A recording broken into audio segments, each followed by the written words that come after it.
Hey guys, welcome to F1 Podcast, episode 136.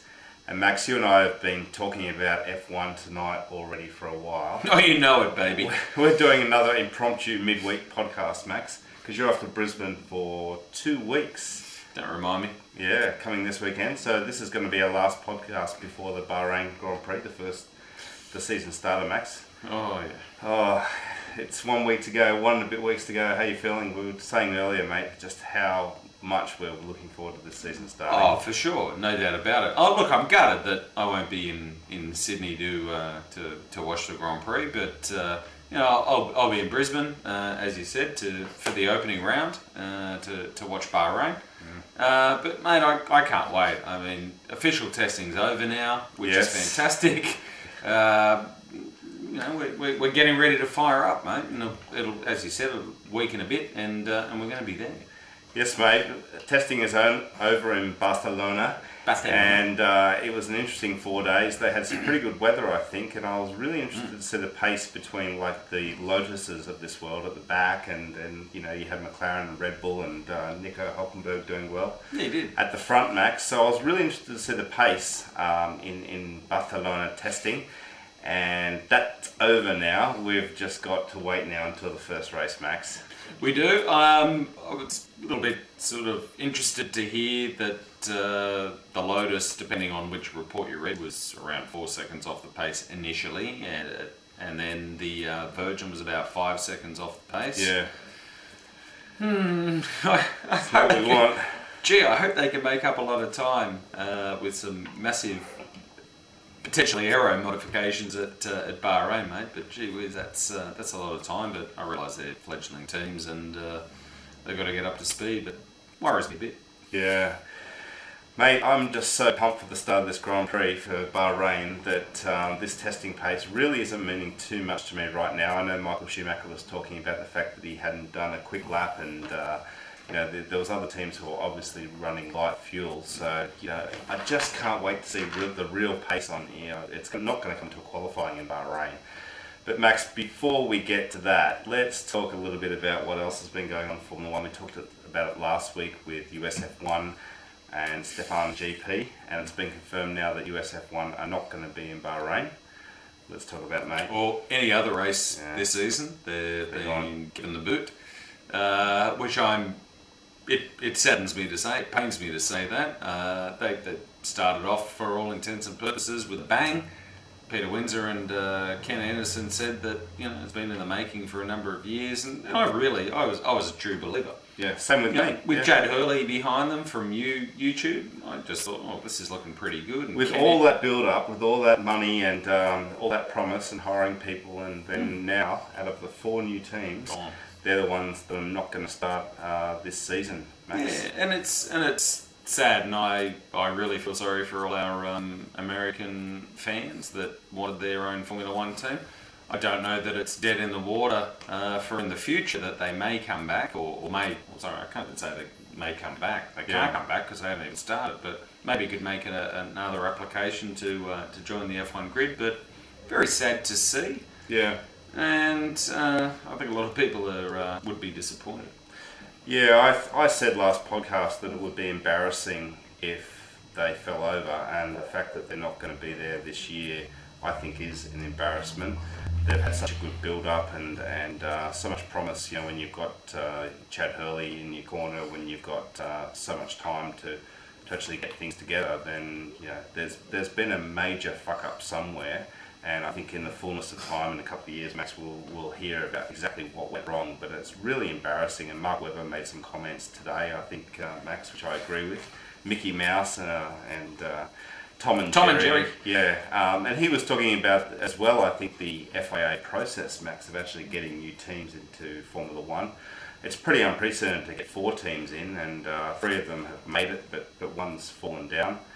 And I think it's quite funny that Bernie said a few months ago that he expected that to happen. So, it's embarrassing all around, Max. It's not good for Formula 1. It's not good for American viewers. And it's not good for the people at USF1. It's just an embarrassment. I feel sorry for the people that were working there.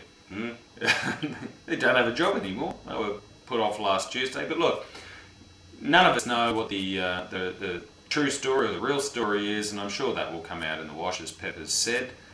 I'm just disappointed that they're not going to be on the grid, but you also raised, Pep, that Stefan GP are also not going to be granted a grid position this year. Yeah, well, as far as I'm concerned, mate, they had a tender process and Stefan GP were not part of that process, so I don't see why they should get a slot. Just because they've got money, just because they've got a Toyota car, doesn't mean they should have a slot. So good luck to them for 2011 if the FIA open one slot. But yeah, I don't think that they should be on the grid in Bahrain. Yeah, and you said it quite succinctly. There is a tender process that needs to be. Oh, you weren't there. Sorry, Zoran, you weren't at that meeting. Yeah, so you missed out. Exactly. And the other thing I think standing in Stefan GP's way was the fact that their entry needed approval of all the other teams on the grid, and I just didn't see that ever being granted. Yeah, I guess. And I was saying, Pep, off camera tonight, I would have loved Villeneuve to be a driver for Stefan GP, but I don't think that they should automatically be granted entry, as Pep said again off camera. Just because they've got a rolling chassis and or potentially this year's Toyota, doesn't automatically grant them a right, because they never went through the tender process in the first place. So why should the FIA or Bernie and co turn around and say, well, right, yep, you've got a car, you can come in. Exactly. So I totally agree with you. Yep, so the grid's been confirmed by the FIA, and that's it for Bahrain. And for, there's rumours that things could still change between now and then, but I just can't see it happening, mate. With so little time between now and when the season opens, I just can't see them changing their mind or things changing. The only thing that has changed, of course, is that Campos has changed names, like Mana did, Max. They're now Hispania, and I guess that just goes to show that Adrian Campos is not involved with the team, so you can't really call the team that. No, it's the new dude, Barbante, I think his surname is. Or, nice. Look, I could be completely making that up. His surname might be Coco Bananas, I don't know. But with his cash, it's now going to be called Hispania, either Hispania GP or Hispania F1 or Hispania Racing. I don't know. But okay, so now we've got a name change. We had Mana GP at the beginning of the year, but they're not Mana anymore. No, they're not. No. And Campos is not Campos anymore. No. So let's hope that Virgin still stays Virgin and don't change their name to non-Virgin or something. And ironically, Max, we've got Lotus who haven't changed names, but they're not really Lotus, so, it's all a bit strange with these names. It is kind of, isn't it? Oh, yeah, good point. Alright guys, well, as we said previously, Max and I will not be doing another video between now and Bahrain, so we're going to post our tips for the race on the main channel, on the comment section on the main channel. So, a couple of days before the race or whatever, check that out and we'll put our tips on there, Max. Yeah, you're right, and I simply can't wait for all your tips for Bahrain as well. Yeah. Let us know as well what you think about the circuit. It's not one of my favourite tracks, I'll put it like that. And now it's extended, so you'll like it even less because it's longer. Different configuration this year. Also, let us know what you think about the track changes. I'd be very curious to hear what you've got to say. But in closing, as Pep said, and as you now know, for about the 15th time, I'll be in interstate for the next 2 weeks. So I'll try and log on occasionally if I can and respond to your comments that you leave on the channel. But after I've been in Brisbane for 2 weeks, the following week we'll be down in Melbourne for the Australian Formula 1 Grand Prix. Yes, we will. And we'll be filming like nobody's business. And if you happen to see us, come up, and who knows, you might even get in an F1 podcast. Mate, it's almost over. It's been, I was saying earlier to you, mate, it's been one of the craziest off-seasons ever. Sure has. I think last off-season was pretty wacky. But this is great. We've got the shoe coming back. We've got teams coming in. We've got teams not coming in. We've got driver changes. It's fantastic. All right, guys. Well, let us know your comments as always, and I can't wait to see this first race next time. I've got to say it again. I just can't wait. It's killing me. Awesome. It's going to be so good. So enjoy it, guys, and we'll see you soon for the next video. Ciao for now. Bye.